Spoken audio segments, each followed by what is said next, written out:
See.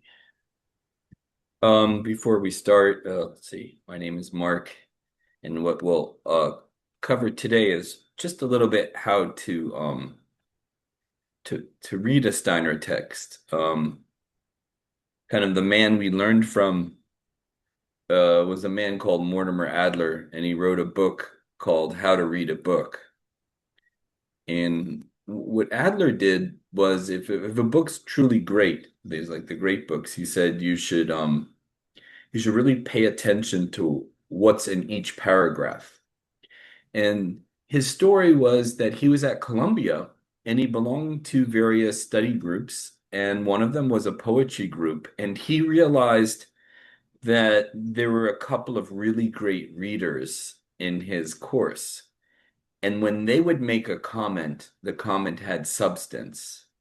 And Mortimer, when he would make a comment, because he was not a great reader, were often superficial or kind of forced.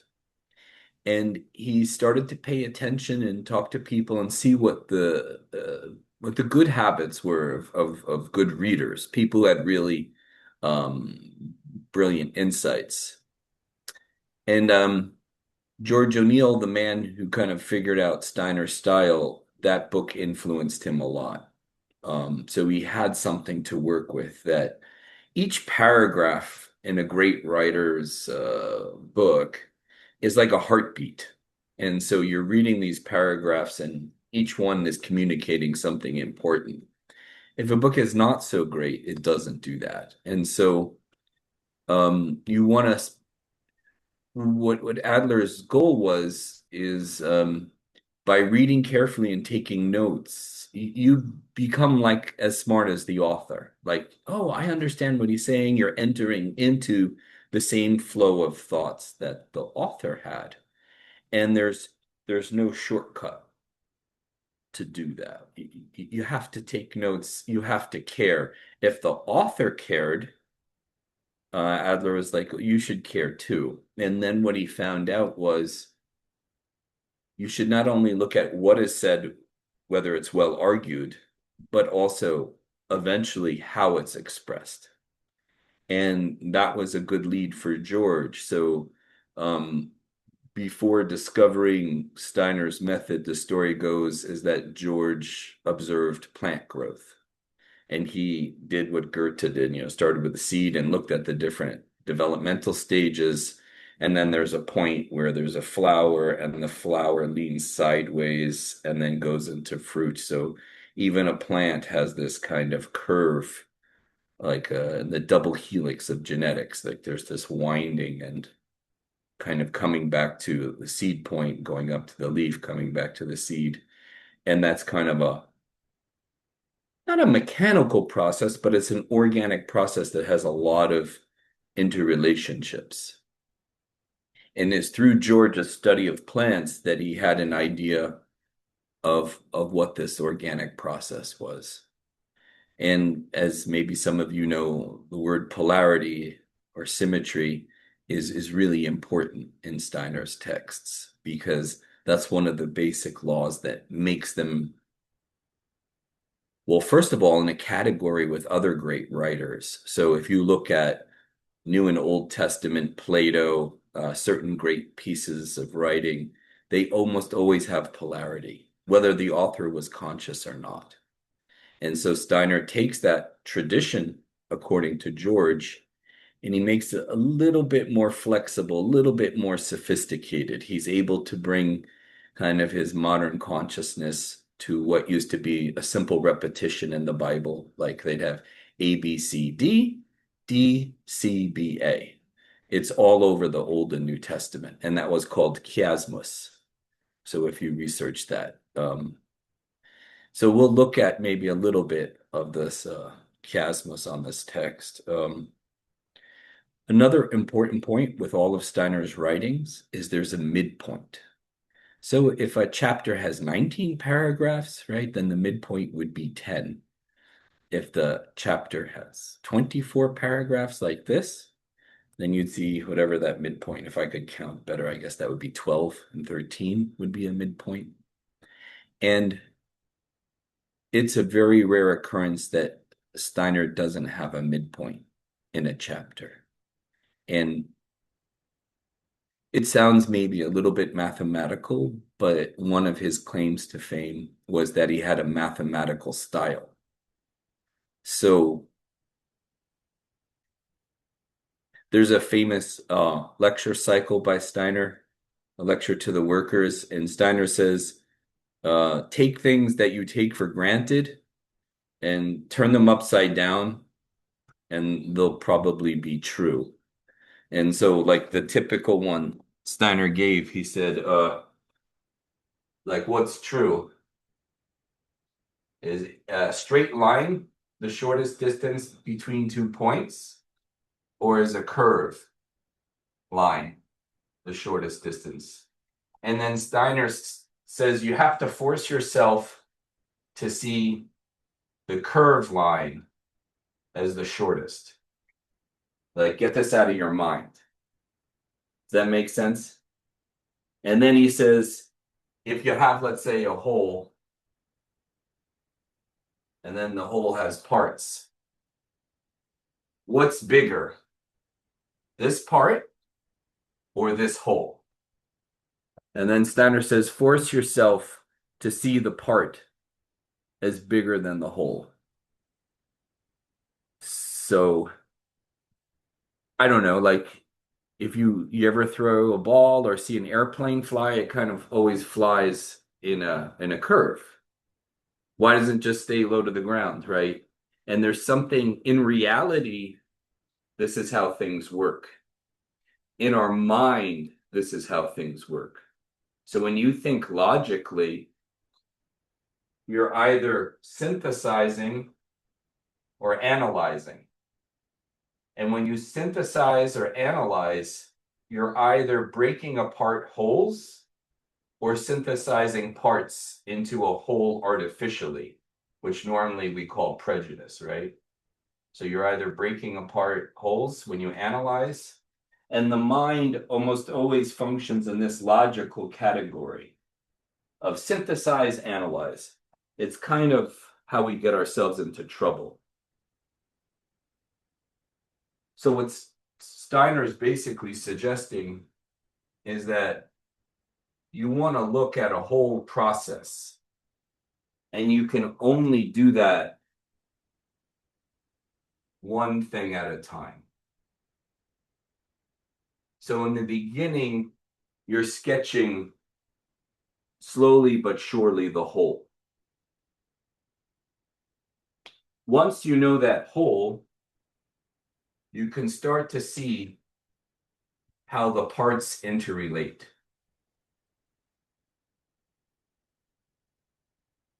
If you're always looking at stuff linearly, it can be pretty difficult, first of all, to remember what was being said,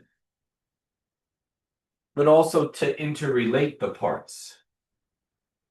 So what we do is we always put the ideas into some kind of picture.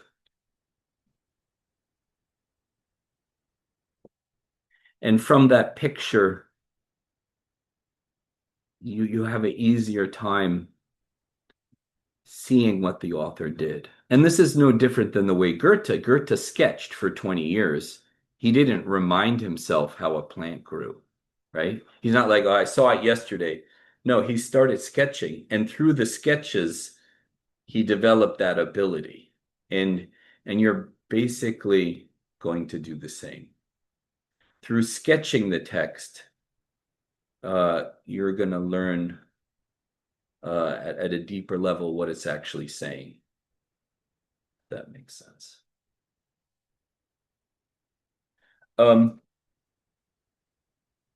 I'll repeat this so you don't have to worry so much. We chose this text. This is actually pretty useful. So the difference between, let's say, philosophy of freedom or knowledge of higher worlds is philosophy of freedom has no exercises, right? It's just a description of thinking, and then the second half doing, and then some motives mixed in. But a book like Theosophy, you're required to do at least two or three things. First, you read the book and then you make pictures of what he says, like how the ether body relates to the astral, spirit man relates to that. If you don't make pictures, it's hard to conceptualize what he's saying. So Theosophy is a book of images. Philosophy of Freedom, there are no references to material things per se. Nothing that you have to do, nothing that you saw, no historical experience per se. The philosophers' names are immaterial. So that's why Steiner said the philosophy is pure thinking, and Theosophy is a prison of images, he said. Because the purpose of Theosophy is different than the philosophy of freedom, but you can study both of them for the organic thinking. Now, knowledge of higher worlds, its purpose is the exercises. The reason why we immerse ourselves in the form is that you can have a conversation with the author more directly. When you start to compare paragraphs, that space in between kind of opens your mind to things that are not written. And that's what George O'Neill figured out, is that, oh, there's energy that gets drawn out of these forms, and there's also information. And no one can really tell you that, right? You have to do it on your own. We do it in groups because maybe we're lazy sometimes, and it's nice to hear what other people have to say, right? You get different perspective on the same thing. But ultimately, right, you have to do the exercises and know the text. And then Steiner said at the end of Knowledge of Higher Worlds, you have to read the book completely and correctly. And it's a question. If you just pull the exercises out, that might work, but that's not what Steiner said. You see the difference? Like he wants you to commune with the thought style and the style that the book is written. That's 90% of the meditation, is understanding and practicing the thought style. So it would be the difference of being like a musicologist that can't play music. Like, why would you listen to him? As opposed to a musician. If you can play the music, then it has a whole nother transformative meaning than just knowing about compositional theory. There is, I guess some of you already know this, but there's still the basic 4 levels. So, you have like your bar in music that has 5. Steiner uses 4, although sometimes there's 5. And on this, the scale of the human being, physical, etheric, astral, I, and then back down. And out of that one form, Steiner recombines that into different, more elaborate forms. But I think you guys basically know these 4 questions: the what for the physical, the how for the etheric, the why for the astral, and the who for the ego.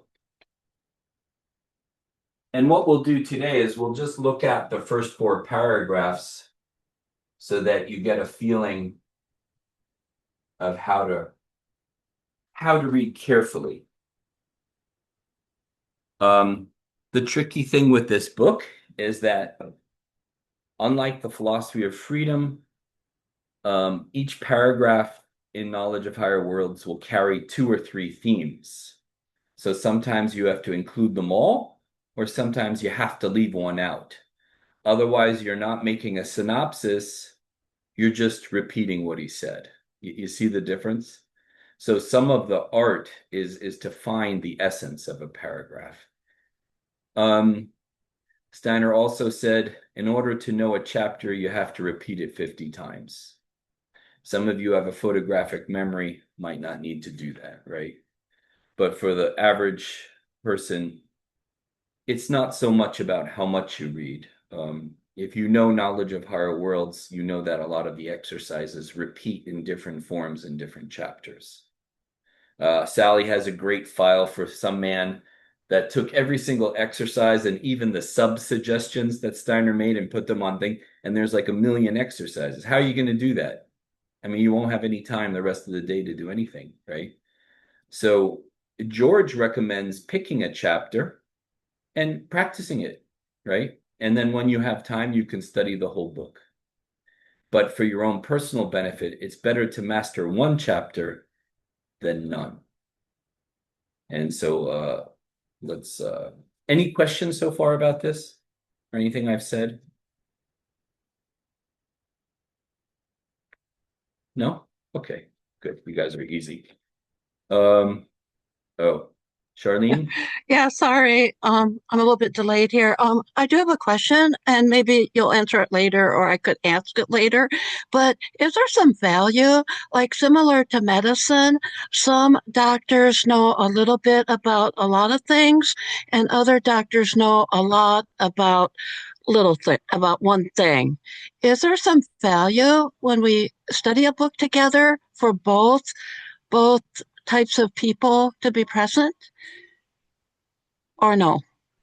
I mean, I imagine it's better to know something than nothing, but looking at the purpose of a Steiner book, um, you'd have to, it depends on what book. Like, what's the purpose of Steiner's Nietzsche book? Does anybody know? Anybody read it? So it repeats what it says in the Philosophy of Freedom, but Friedrich Nietzsche is the lap dummy, you know, that puppet. So Steiner turned Nietzsche into miniature Steiner. The purpose of the book from our point of view is it's a really good book to learn how Steiner weaves other people's quotes into his text. That's the main purpose of it. Theosophy, right? The main purpose is to look at the images. And if you want to look at auras, you would memorize and then paint all the auras in the aura chapter and then work with the text at the same time. So each book has a different purpose. I would say So, to you, if you're studying this chapter and you want to practice the exercises, what would a little information do? You have to know a lot about the chapter because that's your goal. So if you want to do footnotes, read Nietzsche, right? It depends on what you're doing. I mean, it's nice to have an overview before you start to read the book lightly through so you know what you're getting into. But why is it, it's a big problem. No one wants to learn a chapter completely. And that's the task Steiner gave. So if it was like just like a what's the word? Like a Melville reading club, you could read superficially. The other people inform you. You're not missing anything, and there's always time to read Moby Dick. But I think in this, it's a kind of a mathematics class. So if you don't pass algebra, you can't go to geometry. I think that's so Mark, what I'm hearing is that it really depends on my need, what I need or want, versus you as the leader, what you need and want, versus the author of the book that we're studying. And for me to work my way through my needs, your needs, the needs of the author, and the needs of everybody here. Did I hear correctly? no, the author has a goal for a specific book. I would recommend you follow the author's goal. And according to who? According to Mark? Or according to me? Or according Well, to, according to what Steiner said about his books. oh, according to Steiner? Yeah, Okay. Yeah, right. thank you. You're welcome. Any other questions? Okay. Um, so why don't we do this? Why don't we read the first couple paragraphs out loud and we could make synopses and see how that goes. Does anyone want to read paragraph one out loud? Does everybody have it? Any volunteers? Don't be shy. Or I could read it out loud if you. I can read it. Okay. Knowledge of Higher Worlds, Chapter 5, The Conditions of Esoteric Training. The conditions attached to esoteric training are not arbitrarily constructed by someone. They are the natural outcome of esoteric knowledge. Just as no one can become a painter who refuses to handle a paintbrush, so too no one can receive esoteric training who is unwilling to meet the demands considered necessary by the teacher. In the main, the latter can give nothing but advice, and everything he says should be accepted in this sense. He has already passed through the preparatory stages leading to a knowledge of the higher worlds. He knows from experience what is necessary. It depends entirely upon the free will of each individual human being whether or not he chooses to tread the same path or not. To insist on being admitted to esoteric training without fulfilling the conditions would be equivalent to saying, "Teach me how to paint, but do not ask me to handle a paintbrush." Any ideas what it says? How would you condense that paragraph?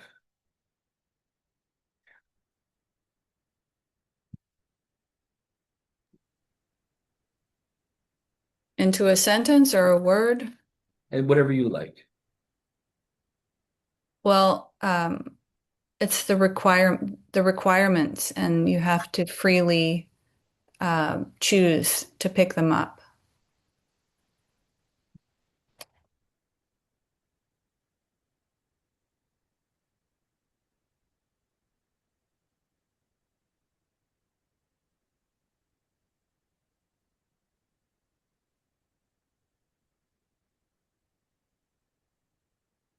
So the requirement for training, Esoteric training, yeah. is what? Is the free will, right? Mm-hmm. And then what's the analogy? The paintbrush. If you want to paint, Is that a good analogy, do people think?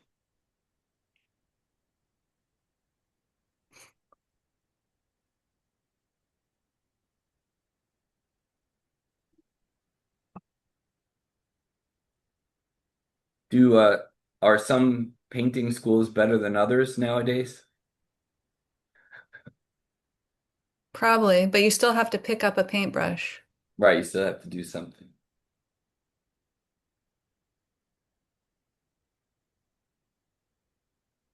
What does the training depend on in this paragraph?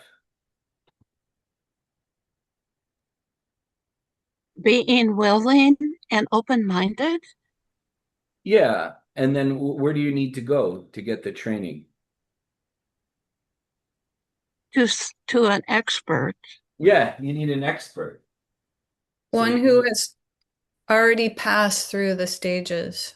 right, so the teacher in the painting school has experience, right? In the esoteric, so you need a teacher. So if you do this book, do you need a teacher? Yeah, okay. So should we quit now while we're ahead? We found the truth, right? No, no, It I need a teacher. So, you Mark, what? I need a teacher. So continue on. No, yeah, I'm not the teacher. I didn't write the book. Right, but you see the problem. So right away you realize if you do this book, you're supposed to have a teacher, and you read the book in yeah, kind of in concordance with the teacher. But that's okay. Let's go on to paragraph 2, see if he gives us a way out. I, Who I, would like to read 2? I think it's also important the relationship with the teacher, because that's like in the center, right? In the center, that the teacher, he only gives a recommendation or he advice. So the whole relationship with the teacher that we so often see misunderstood in an esoteric training is put right there in this first paragraph. What is his relationship or her relationship to us? and us to her. So we come with free will, and they come with encouraging us for free will. Like Right. they don't know the answers from a theory, they know the answers from their life experience. So it's something very living. And it also holds within it the dangers, I feel, of many esoteric teachings where the teacher becomes a guru or whatever you call it, and the student loses their free will. Right. Right. And we have those elements, the requirements, right? Free will. A painting training usually doesn't require you to lose your free will. So the analogy is to normal, let's say college classes, right? So or craft, plumbing or painting, right? So the analogy here is pretty clear, right? You're just going to learn from a teacher who went before you. There should be no real difference. But then he'll go into the difference as we go on. If paragraph one is a what, how should paragraph two be? If Steiner is true to his form, The how? how? Yeah, so let's see if it answers that question. Would someone like to read 2:7? Do I need to put it up? I will. Oh, Again. thank you. The teacher can never offer anything unless the recipient comes forward to meet him of his own free will. But it must be emphasized that a general desire for higher knowledge is not sufficient. This desire will, of course, be felt by many, but nothing can be achieved by it alone so long as the special conditions attached to esoteric training are not accepted. This point should be considered by those who complain that the training is difficult. Failure or unwillingness to fulfill these strict conditions must entail the abandonment of esoteric training for the time being. It is true, the conditions are strict, and yet they are not harsh, since their fulfillment not only should be, but indeed must be, a voluntary action. Yeah. What did you think of that paragraph? Yeah, it does kind of have the how overtones, doesn't it? Yeah, and who's missing in that paragraph by name? Hmm. Right? There's no student, Hmm. right? So we have the teacher, and the teacher does what in paragraph two?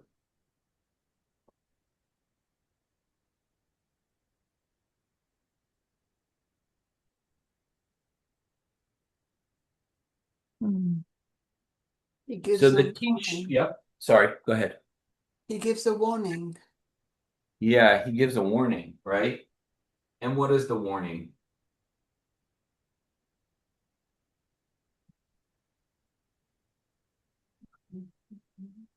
Failure or unwillingness would be would mean you'd have to abandon your training. So Yeah. acceptance is acceptance and responsibility, I'm hearing. Okay, and any so look at sentence two real quick. Right. A general desire isn't enough. You have to, Yeah, and then look at sentence three. What's the main topic? the desire of will. Yeah, so two of the sentences are about desire. And then four, Hmm. it's a big nothing, right? So you have an archetype, you have teacher, right? General desire, desire, nothing. Kind of Hmm. like physical, etheric, astral ego, right? It's kind of funny how he made that. And then five is what's the main topic in five, right? Complainers. Hmm. And then six is failure.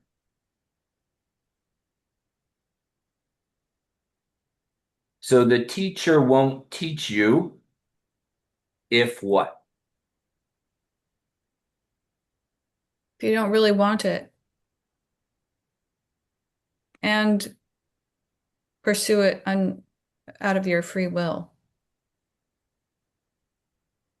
So what are your vices? So you have free will, but is desire equal to free will in this case?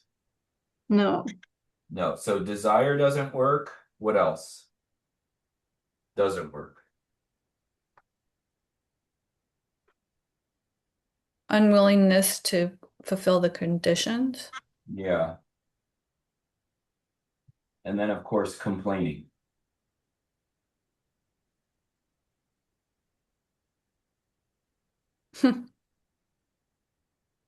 Yeah. I don't know if any of you ever have a spiritual teacher, right? You go to complain, they look at you. And then what are the positives here? It's not that harsh. Right. So it's strict but free, right? That's the positive. Or strict but free will.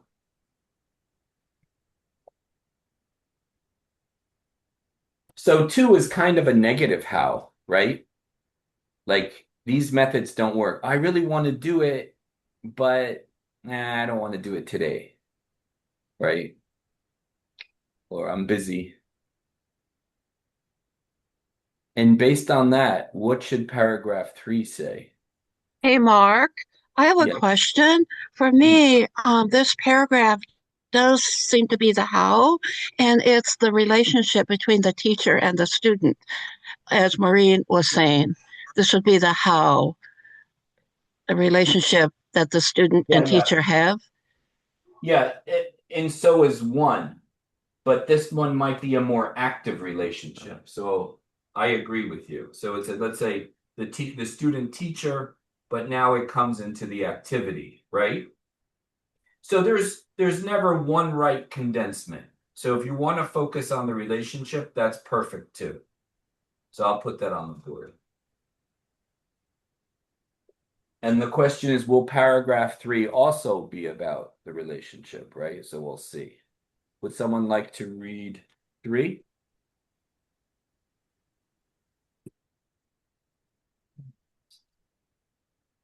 Okay. And Sally, that 2 is the 2 in the book. Anyone to read 3? I'll give you $1. I will read it for free. Oh, thank you. You're a darling. Okay, so number 2, right? Yes. Yeah, it's so the bold number is the paragraph in the book. The 3 is if you're including the dashes. So for our sake, it's 3 because it's the third paragraph. Paragraph 3 sentences. Okay, I got it. Okay, if this fact be overlooked, esoteric training can easily appear in the light of a coercion of the soul or the conscience, where the training is based on the development of the inner life, and the teacher must necessarily give advice concerning this inner life. But there is no question of compulsion when a demand is met out of a free decision. Did anybody feel the enhancement that all of a sudden Steiner took the higher perspective there? Did your soul kind of go with it? Did you feel that? Right? Isn't that crazy? Isn't that? Yes, I did. And thank you, though, for pointing it out because I don't know if I would have felt that without you saying that. Thank you. Yeah. Right? It's really clear how he does. He's really nice. He's it's fascinating. Just a simple thing. So what about 3? So it should have a Y. And then the Y of paragraph 3 could be design, goal, consciousness. Does he even use the word conscience or consciousness, right? What other astral words? Coercion of the soul. Why does he write it that way? Does that make sense? Do you understand what I'm asking?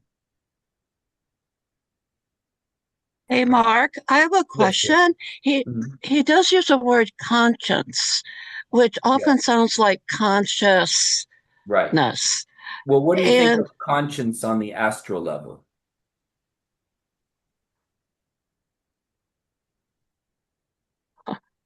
well, finding equanimity, oh, let's see.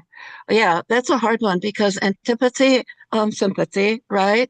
Finding equanimity, I think that's what my conscience would guide me to do. Okay.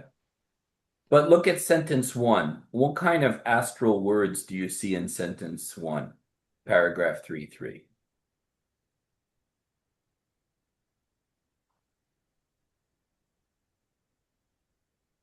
Can you show it on the screen again? For a fee. I don't know if I have the book. I must have it somewhere, but I don't know Yeah, where. it's given. Okay. If this fact be overlooked, esoteric training can easily appear in the light of a coercion of the soul or a coercion of the conscience. For the training is based on the development of the inner life, and the teacher must necessarily give advice concerning this inner life. Does anyone not see kind of the astrality so far?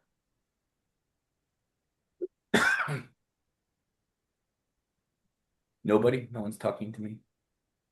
Yeah, it's definitely there's a lot of feeling in it and um yeah, it feels kind of animalistic in a way, like compulsion or coercion and must. Is it the first time he uses soul in Yeah. these paragraphs, right? I don't think he uses it. So those are little things to pay attention to in how Steiner builds something up. So he throws soul in the soul paragraph. And then, he uses schnozberries in the schnozberry cake, right? So, um, wow, whatever program we're using keeps opening my documents. It's interesting. Um, and a demand, Hmm. Compulsion and demand. right? So, There's a lot of a tension in this paragraph between opposites, and it's like if it's a piece of music, then it would be like a lot of dissonance coming in here. Yeah. good. And That's then how I feel it, in a And sense then of the dissonance. astral is typically what are the words for astrality and theosophy? There's the sympathy and antipathy, right? So the contrasts, the as you described it, right? So it kind of fits. And Charlene, just so you know, this text is in the email that was sent out this morning with the link for the group. Okay, thank you. So what's the most important idea about paragraph three? What word gets used the most? Life, What's that? inner Inner life. life. Okay. And then inner life over against what? What's the second? Inner life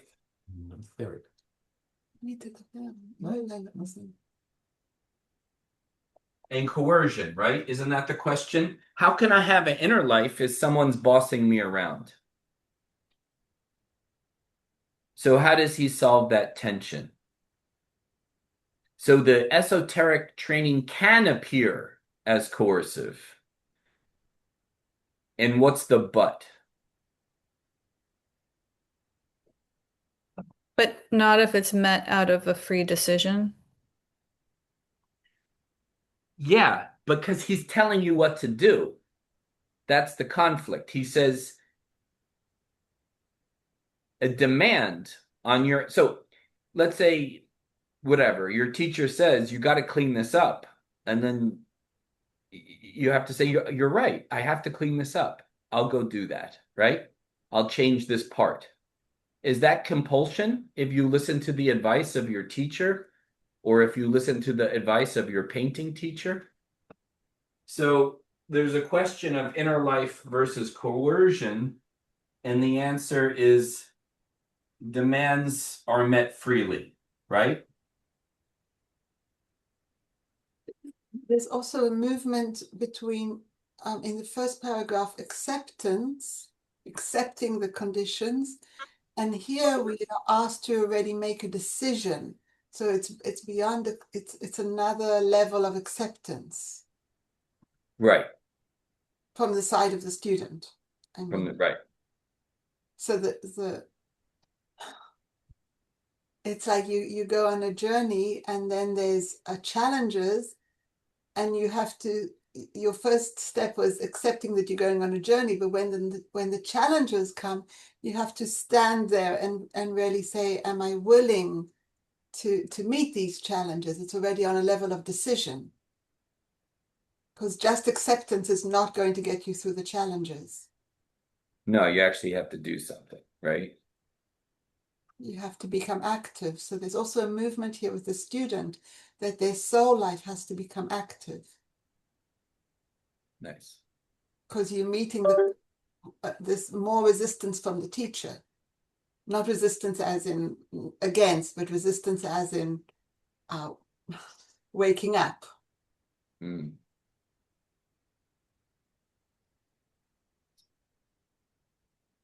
Any other thoughts? And then what should we expect in paragraph 4? The who? Yeah. So the who normally in a Steiner text is like the inventor, the big idea, something emphatic. It's supposed to kind of be like, uh-oh, like you better pay attention. So let's see how this goes. Would someone like to read 4:3? All right, I'll read it. To ask of the teacher, give me your higher knowledge, but leave me my customary emotions, feelings, and thoughts, would be an impossible demand. In this case, the gratification of curiosity and desire for knowledge would be the only motive. When pursued in such a spirit, however, higher knowledge can never be attained. So, who's making the demands here? The double. The devil. All right, is that said in the text? Well, it's clear, isn't it? Is it? Elaine, Okay. is Well, it is not there, clear? wait, you've never been curious? It's every time I'm curious, I'm working with my double. No, not that, but give me the higher knowledge, but leave me my customary emotions. That's the double. Oh, okay. That's not just every average person who you've ever met. Well, doesn't every average person have a double? At least every person I've met has a double, and I welcome it. It's like, again, not So, student. unfortunately, some unaverage people also have doubles. I only say that because if if you teach this work, and it may certainly be true what you say, but it's not in the text for now, right? You don't want them because they'll lead you on a goose chase. One of the biggest problems in anthroposophy, you read all this stuff and you have nothing to apply it to. So I have a favorite student when reading Philosophy of Freedom. Every time the word I comes, and I love her, I don't not mad or anything. She go, that's the higher I. And it's like, oh man, just be quiet. So everything becomes this, secret text where the higher I appears and, percepts or Ariman and feelings or, so when you're teaching, I promise you now, when you're teaching and you allow the student to jump all over, it sometimes gets a little bit, yeah, especially to new people. They think, what's wrong with these people mentioning the double? It's not in the text. So try to stick with what's in. In your own free time, you can think whatever you want. You know what I'm saying? So it's important to the condense. Would you like me to put the double there as the condensement? Because then how would you go from the reality of teacher-student relationship and you just end with the double? Or is it about the student demanding out of curiosity? If you want to put in, what's that, Klammern, what's that, parentheses, you could put the double. Hey, Mark, what you Yes. just said is so related to my challenges when I read different translations of anthroposophic lectures and actual books by Steiner is when people translate the word ICH to ego. Oh, it just is bugging me so much, and I'm trying to find equanimity with it. I don't think Steiner ever, and if anybody in this call has seen it where Steiner actually said ego, please let me know because I don't think he did. He talks about ego like, egotistical. He uses it not by itself. So I really think anybody that translates, and I don't want to be judgmental, but in all humility, I believe that anybody that translates Steiner when he says ICH to ego, and then we have to ask, you mean higher ego, higher I, lower I? What do you exactly mean when, Yeah, but that's not yeah, really the case. Like, so if you look carefully at Steiner, um, and you walk around and you say the will is in the body. But if you read his corpus, he'll say the will is in the ego, the will is in the astral. And then you go around telling everybody, no, no, I read it was in the body. When he uses the word ego, which he does 3 times, he means it's a Latin word because it's hard to use I when you're reading. So, like if you look at Sigmund Freud, maybe Freud also used I, but in English, the parlance was ego because we don't have a custom of using the word I, can you especially the I. can you So, tell me the three places where Steiner actually did use the word ego? no, I'm As not a research Oh, librarian. because I've searched the Rudolf Steiner archive and I am unable to find No, any at I all. heard it from an Austrian guy who knows everything. No, I'm kidding, but I did hear it, yeah. Because we were just Okay. correcting that. But keep in mind what's more important than that is the context Steiner uses something. So I just told you, he says the will emanates from the ego, it emanates from the astral, it emanates from the etheric. That's also in the philosophy of freedom. The motives emanate from 4 places: pure thinking, customary morality, habits, and bodily nature. Do you think he actually said that it emanates from the ego? I suspect he said that it emanates from the I, and somebody Yeah, but translated the it to point ego. is the context. It doesn't matter if you think that it only comes from the physical body, and then you complain if someone says the will comes from the ether body. After a while, it doesn't matter. Only the context in which he says it matters. Oh, but I still And can't that get, should free you from your bias of the word ego. Otherwise, you wow, get in all sorts of trouble because you say, well, Steiner should say no ego because I said so. But in fact, he actually uses it in several places. I don't think he does, but He maybe he does. He does. found it already. I'm Well, look still it up. open-minded. I'll give you Okay. Horst's number. You can call him. But Oh, the okay. most important thing, don't get inflexible with vocabulary. Steiner did not care about vocabulary as much as people think. It's just not true. There's too many examples where he uses a word, the exact same word with sometimes a nearly opposite meaning.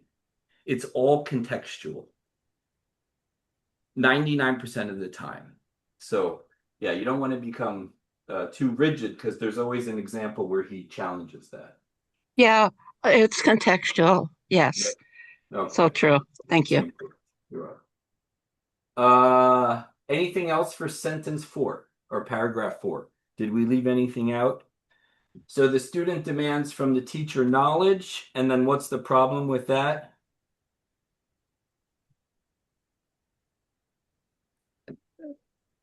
It can never get you to higher knowledge. And what's the motive?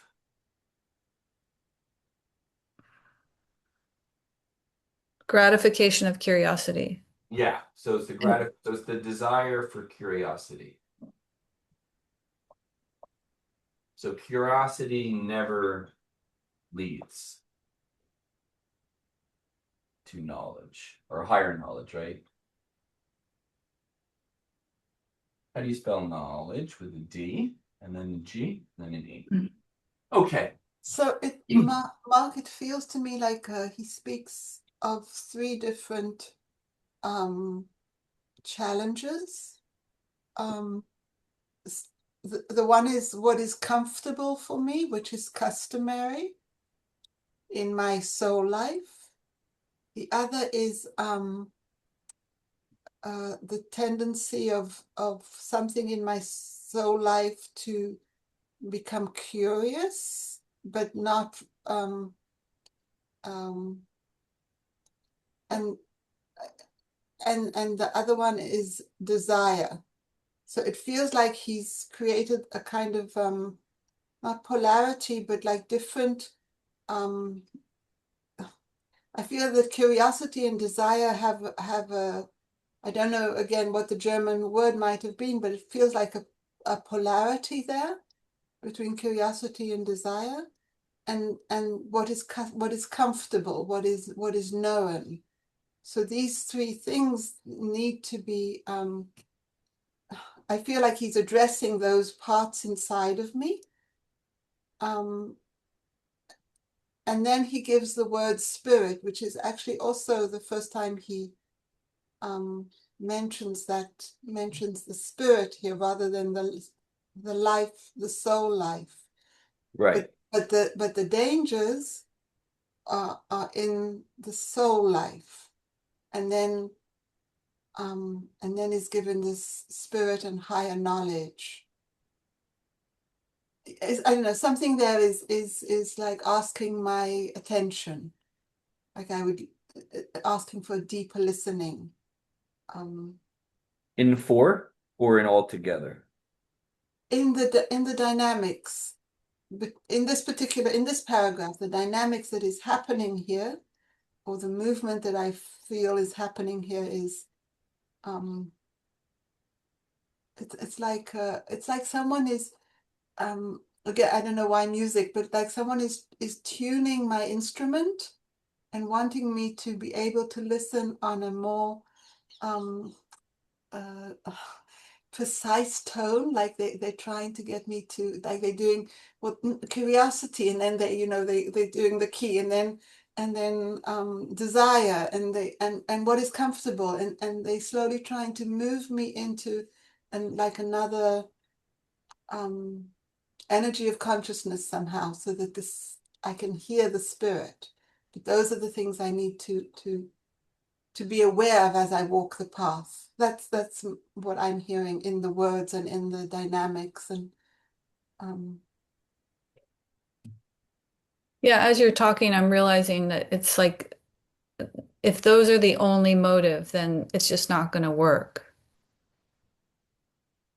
Those might be there, likely they are, but if that's the ground, then it's not going to help you get to the higher knowledge.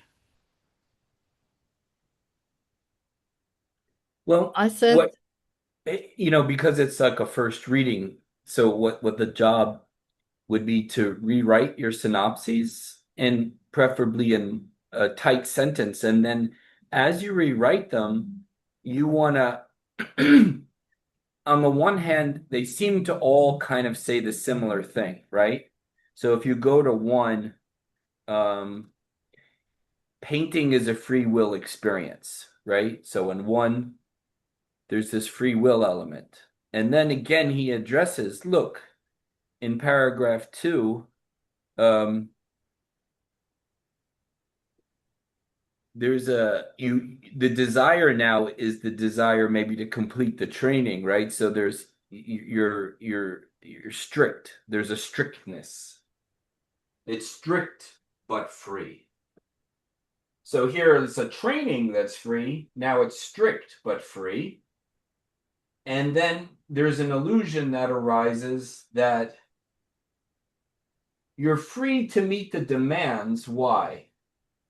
Because you could see them as bossy. So again, it's a reiteration of the same thing. And then now he brings it on the ego level, and then he says, well, the student might want to know something, but that wanting to know is kind of immaterial. For me, what sticks out about all four paragraphs that seems similar is that yes, it's based on free will, but it requires something of us. It requires activity, a deed You have to pick up the paintbrush. You have to follow the conditions. You have to become active in your soul life, and you have to really become a seeker, not just a dabbler on the surface. Right. And then you could phrase it positive or negative. But what is clear is you have a repetition of four ideas with a little bit of a twist at the top, right? Now that there's a switching from the student to the teacher, blah, blah, blah. And then when you go to paragraph 5, what's your first phrase?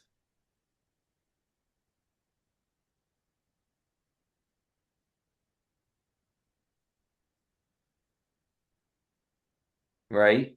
It says, let us now consider. So form-wise, it looks something like this. You have, let's say, a painting class, and then number 2, you have strict, like if you go to a good painting school, did anybody ever study to be a chef? It's awful, right? The main chef throws your food against the wall and tells you get another job, right? But that's how you become a Michelin star chef. So there's the demands.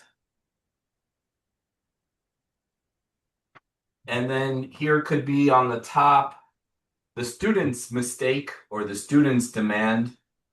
Or as Sherry said, you could make them all positive. So when you're practicing, you could be like, oh my God, this training is all about free will.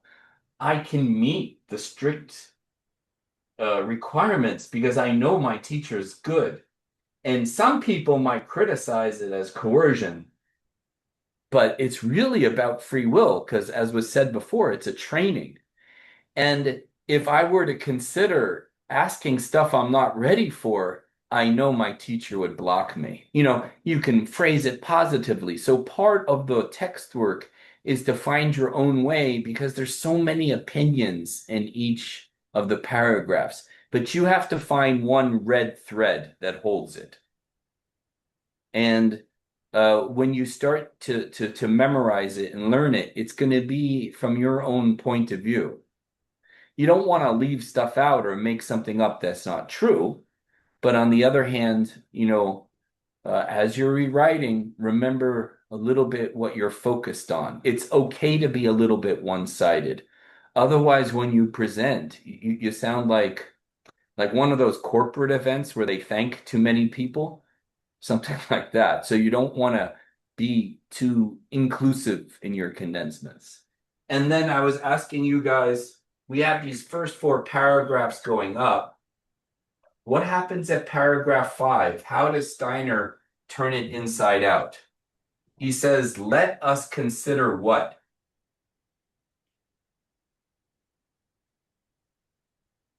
The conditions. Yeah. So let us consider the condition. I guess it's the right. Let us now consider in turn the conditions imposed on the student. So these are, not to do all the homework for you, but these are the conditions for the chapter, right? The first 4 paragraphs.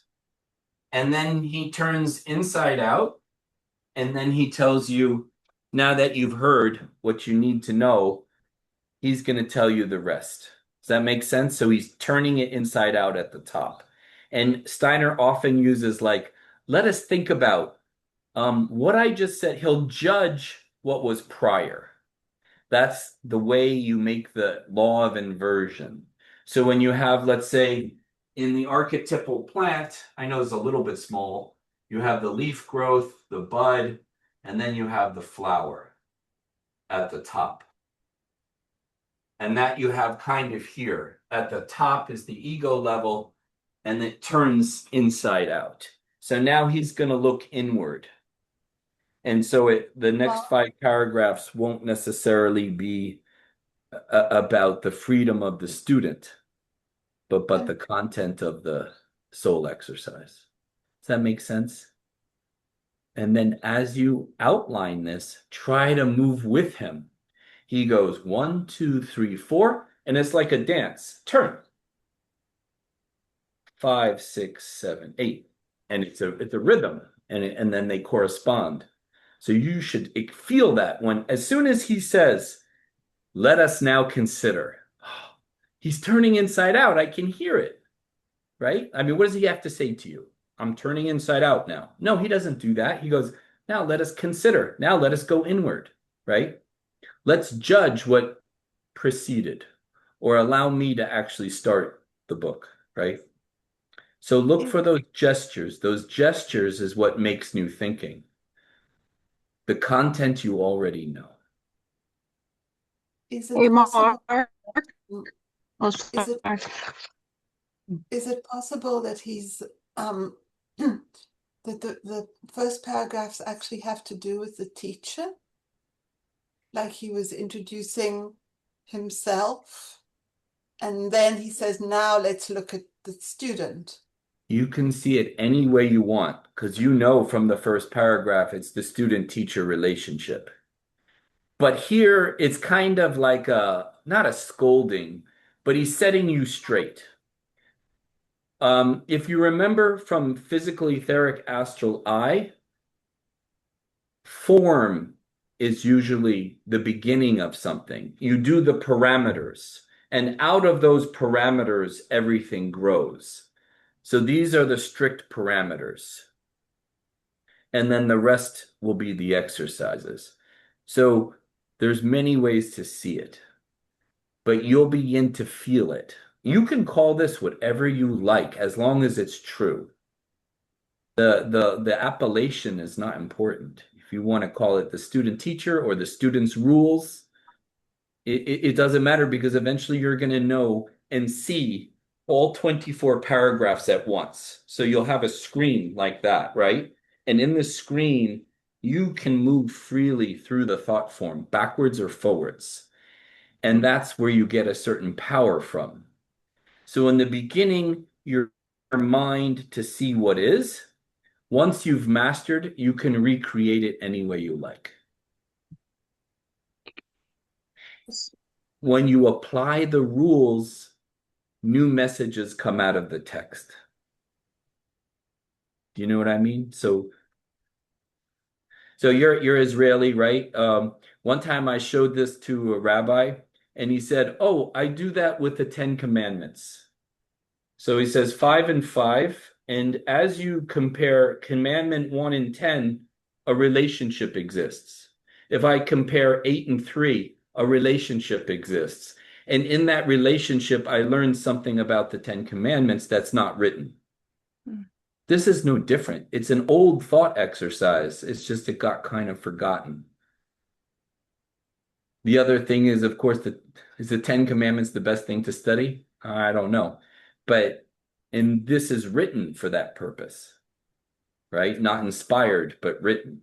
So, um, So, Mark, okay. if I could, I think I'm with Maureen when what turned upside down for me is that I become the teacher. Not totally, but I become the teacher of myself. That I'm not, I may, but I need to accept the possibility that I may not find the perfect teacher. And so that's what this inversion is. And so whether this paragraph is for the teacher or the student, it doesn't really matter because I think we are both. And my profile is the Lighthouse, and it's by Anne Lamott, and she also has a quote: "All truths are paradoxes," and that's what I'm realizing. And I need to, even though I want to be certain, and that's why I had that discussion about the translation of ICH. I want to be certain, but I also have to let go of my need to be certain. I guess it's a Buddhist concept, and probably anthroposophy is to want to be certain is normal, but to need to be certain is a bit ridiculous. And I wanted to point out that the 12 steps and 12 traditions that were created by Bill W. for AA initially, and many groups are adapting, I think could do this inversion thing also. Thank you. You're welcome. Any What's our other? Sorry. Homework is uh, finish as many of the curves as you can. There are 24. Maybe next time we could do 5 through my math isn't so sharp. 16, is that right? 8, 12.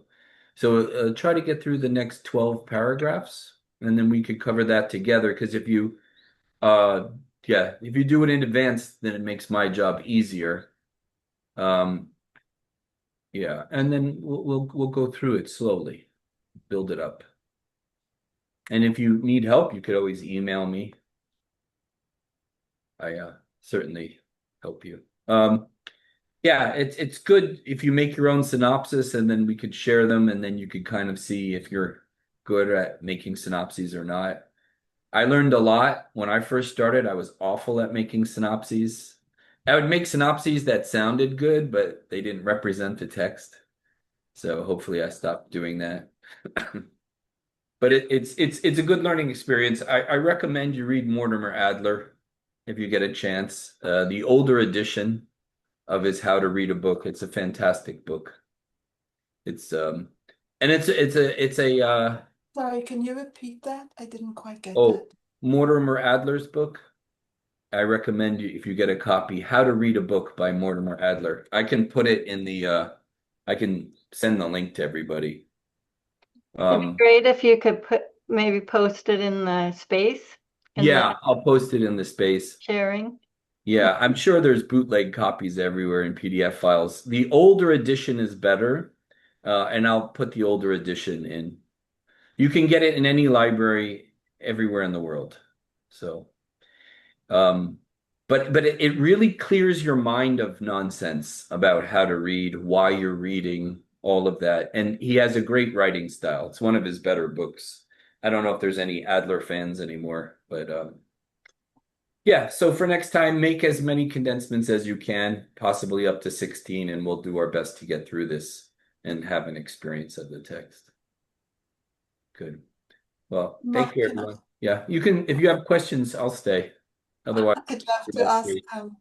it's a different question totally, but I wanted to ask if the first class, if you have worked with the form of the first class, either with the meditations or with the fact that it's 19, if you don't have to necessarily answer me, I'm just want to know Yeah, if no, I'm not interested. I do know people that have, and it's generally understood. It's a pretty clear 19 form from the lectures themselves. But George and Florence, a 19 form can be different things. I 3 times 7 Okay, connected. three That's what times I seven, understand, but right? I've never done it. There's a guy in Chicago. He's a kind of a text worker. I think he's the one who told me. Um, but yeah, I don't recommend doing lecture cycles. It's like, of course, if you want to internalize the information, that's great. But lecture cycles is a little bit of a fool's errand. Yeah, no, I wasn't Yeah. thinking so much of the lecture cycle, just more they're so challenging to meet these meditations that somehow to have a sense of the structure that might be there. Um, Yeah. My recommendation is if you just pick, oops.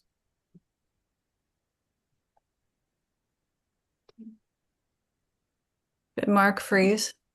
Yeah, he froze when or- Sherry or- left. There we go. I froze. Yeah. From, yeah. Oh, sorry. if you Uh, just am I still frozen? No. No, I Oh, can. okay. My recommendation is if you want to do meditations, pick a chapter from this book and stick with it for a year or two until you're really good. Like chapter 2 or 3 has a lot of meditations. I can't imagine you would exhaust them. And some of Steiner's other stuff, I mean, it's fine, but what's the word? You well, can't go wrong with this book. I'm diving into the philosophy of freedom at the moment, so I'm Oh, you doing are. this kind of work on the philosophy of freedom at the pace of a snail. Yeah. Well, but you've obviously read The Philosophy of Freedom, right? Not the whole. I'm Not the whole. So there's two theories on it. You can just do the second appendix and preface if you're not ambitious to do the whole. But there is a tendency to anthroposophy to keep covering more content. My recommendation to everybody is just commit to something. Like, especially if you already have like 30 years of reading around promiscuously in the GA, don't do that. Memorize the whole philosophy of freedom first. There's only 363 paragraphs. It oh, doesn't take that long. And what ends up happening is you have the whole book and you can move freely in these ginormous thought forms and see connections. It's a life-changing experience that there's no substitute for it. Once you can see the whole book, you change so much. Uh, it's like you'll have no one to talk to because you have no one to share the experience with. My whole purpose is to get Silent. everybody to do the philosophy only, right? Because what you all, and I am too, we're all promiscuous. We're always reading everything and we couldn't even teach a basic book to anyone. Could you imagine you studied this for so many years and you can't even teach theosophy or philosophy of freedom? So, as you get older, you want to have the only thing that you take into your next life is the ability. So master those 15 thought forms of the philosophy, and in the next life, at least you have that. But you'll forget everything you read. And Steiner said the mastery of the thought forms, meditating them backwards and forwards, lasts fruit for all eternity. Just like our ancestors learned logic or something, and built civilization. This is the new logic. So yeah, don't be promiscuous. That's an amazing place for me to stop the recording. Thank you. I'm glad I asked, and